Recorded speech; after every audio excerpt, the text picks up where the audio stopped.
ஓர் அடர்ந்த காட்டில் சின்ன சின்ன செடிகள், கலர் கலர் பூக்கள் உள்ளது. அங்கே ஒரு சின்ன முயல் இருந்தது.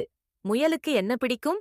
கேரட், நொறுக்கு நொறுக்கு என்று சாப்பிடு கொண்டிருந்தது.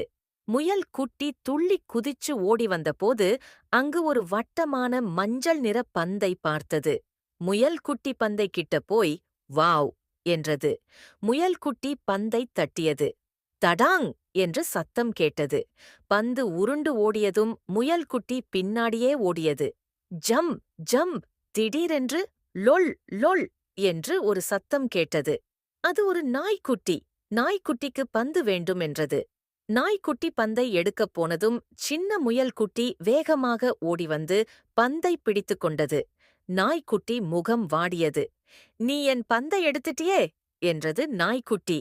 முயல் குட்டி சிரித்தது. இது என் பந்து என்று சொல்லி நாய்க்குட்டி கிட்ட பந்தை கொடுத்தது. நண்பா, வா சேர்ந்து விளையாடலாம் என்றது முயல் குட்டி. நாய்க்குட்டியும் முயல் குட்டியும் சேர்ந்து பந்தை உருட்டின. பந்து ஓடியதை பார்த்ததும் 2 பேரும் ரொம்ப சந்தோஷமாக விளையாடினார்கள். நீதி: எல்லாரோடும் சேர்ந்து விளையாடலாம்.